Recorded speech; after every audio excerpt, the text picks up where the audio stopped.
welcome all of you for this. Welcome all of you, Hare Krishna, for this Bhagavad Gita session. So let us start. Om Gyatmrandasya Jnananjalishalakaya Chakshurunmilitam Yena Tasmai Shri Gurave Namaha Namo Vishnupadaya Krishna Prishtaya Bhutale Srimate Bhaktivedanta Swami Niti Namine Namaste Saraswate Devi Gauravani Pracharane Nirvishesha Shunyavadi Paschat Deshatarane Jai Sri Krishna Chaitanya Prabhu Nityananda Shri Advaita Gadadhara Srivasadi Gauravakta Vrinda Hare Krishna Hare Krishna Krishna Krishna Hare Hare Hare Rama Rama Rama Hare Hare Jagannath Bhadesh ki jai. So we'll be, I think a couple of days back we started this 12th chapter. It's a very, very important chapter, devotional service. So whenever we start Bhagavad Gita, we should start with this chapter. So 12th chapter, today we'll be discussing verse number 3 and 4. And let us recite this verse.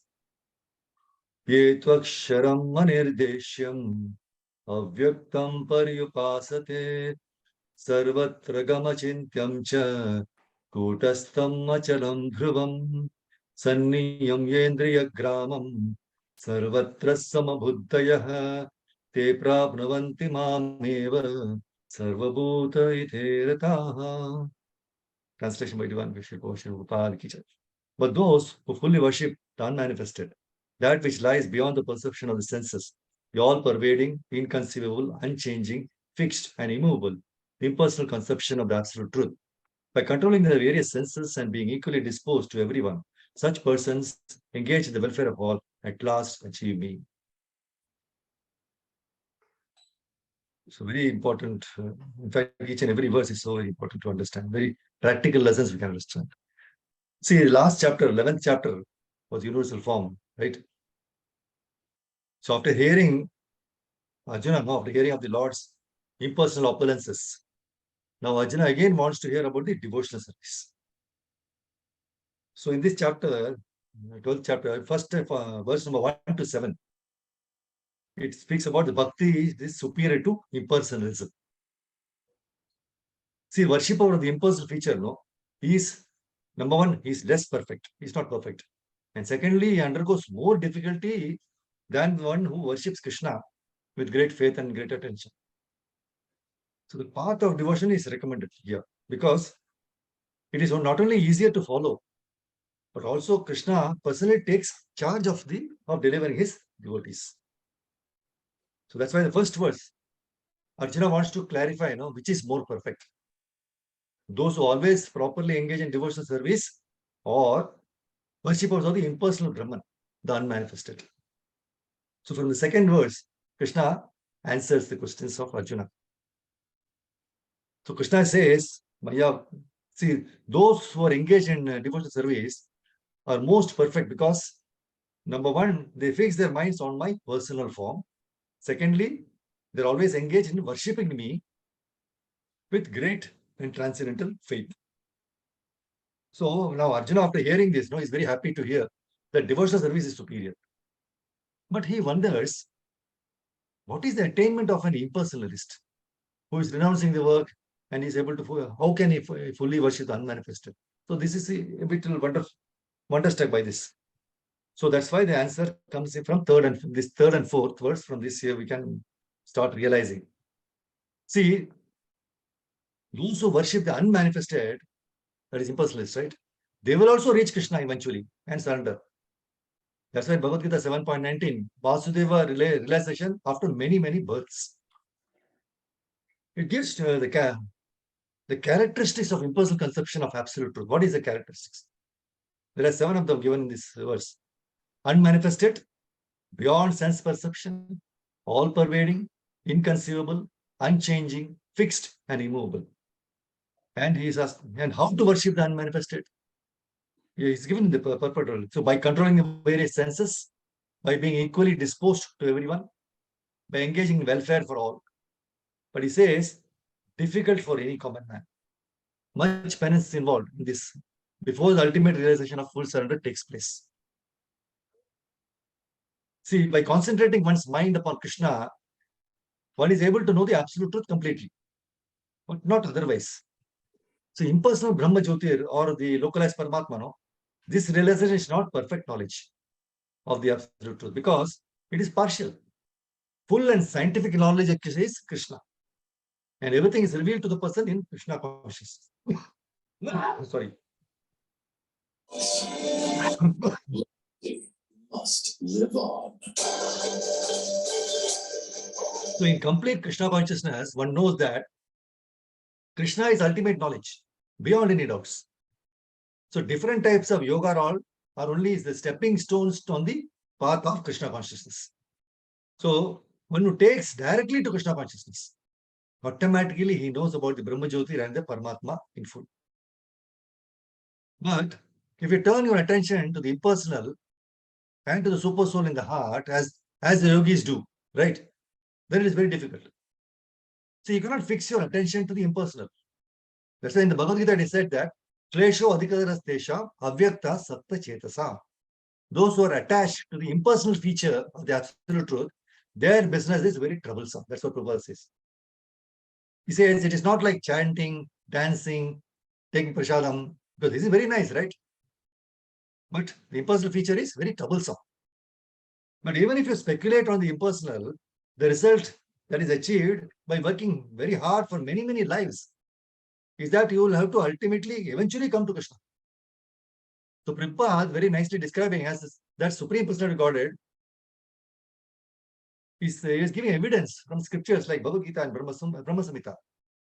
The first step in spiritual life, he explained, was to hear from Krishna himself.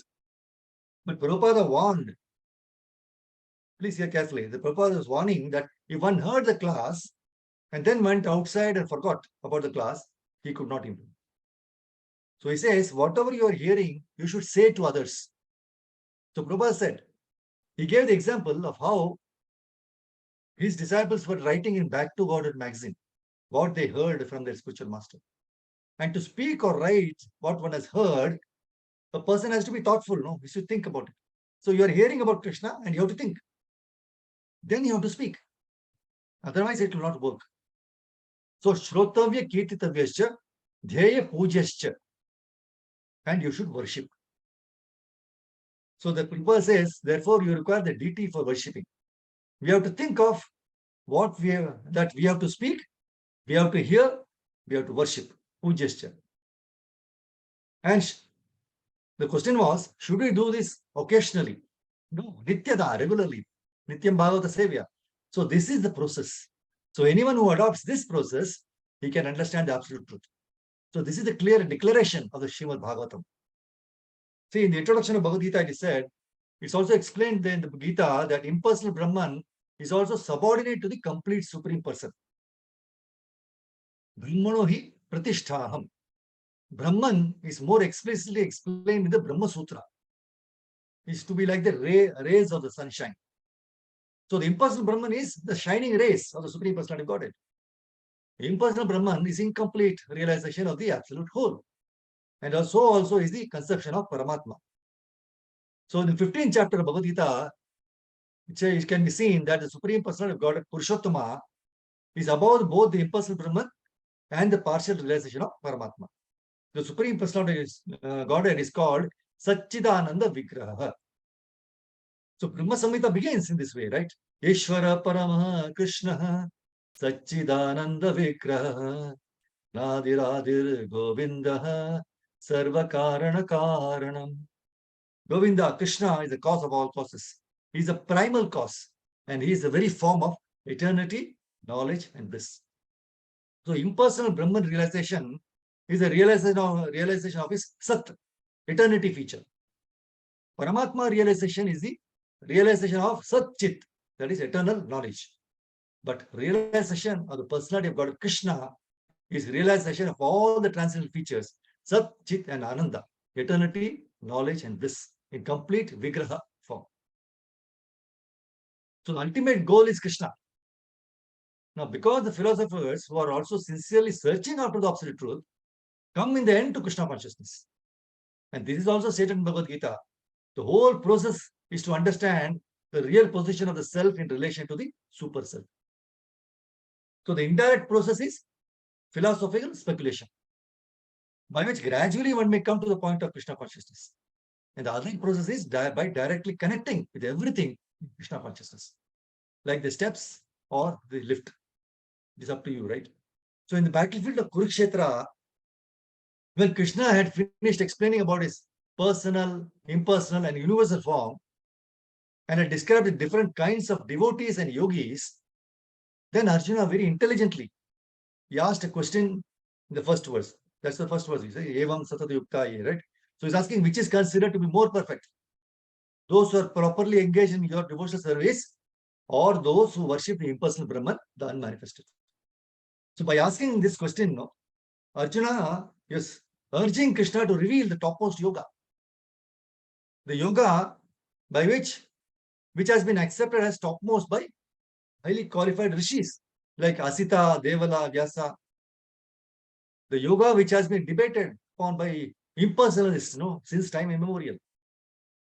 So the confusion of which yoga is to follow has been very aptly and cleared by Krishna as an answer to Arjuna's question. And that yoga is Bhakti Yoga. Bhakti Yoga is the only selfless yoga which directs from self-centeredness towards pure love for Krishna. Thereby, not a tinge of selfishness is seen in pure devotees, correct? So, as it is rightly said, devotees don't hanker for bhukti or mukti.